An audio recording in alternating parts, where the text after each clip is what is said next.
Every year, Homeless Persons Memorial Day honors New Yorkers who have passed away. Last year, 153 names were read. Come Wednesday, 346 people will be honored. That's the highest number yet. I'm Robert Offley. I was homeless for 30 years. Robert Offley lived on a bench in Madison Square Park for 10 years. This is like the bench here.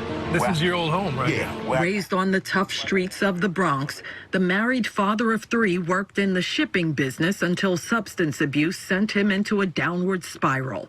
4 years ago, he turned his life around. I'll show you my place. He moved from a bench in Madison Park into a beautiful apartment. He really had an amazing smile. He ended up being known as the mayor of the building because everyone in his apartment building knew him and loved him. This week, Robert Offley is one of the 346 names that will be read during the annual Homeless Persons Memorial Day. Carmen Vega Rivera.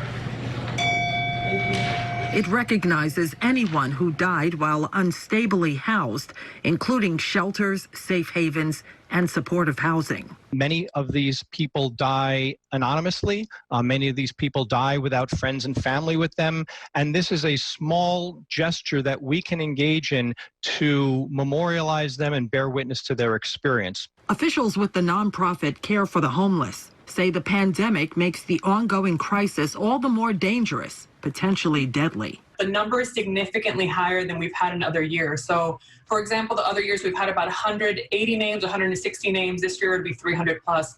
And a lot of that has to do with what's happened this year, and just specifically with COVID. As part of our outreach team, had masks that we would bring out to clients in gloves and give to clients when we saw them. But because they're living out on the street, a lot of times they could not keep them or could not keep them clean, and had really no place to do that. In our city of about 8.5 million people, nearly 4,000 New Yorkers sleep on streets, in the subway, and other public spaces.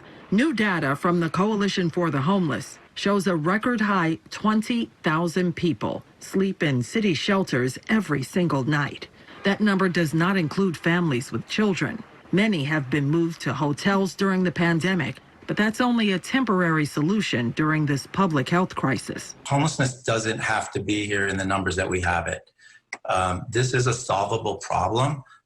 We know what works, and we know that right now there are over 3,800 people on the streets who are vulnerable, and the city does not have enough beds in safe havens to help them get off the streets.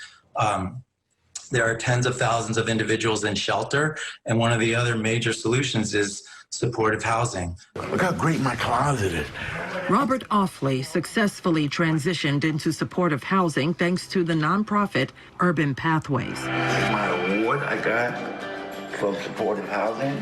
He received awards and was even featured on CNN as a 2018 champion for change. And my giant-sized microwave that I love so much.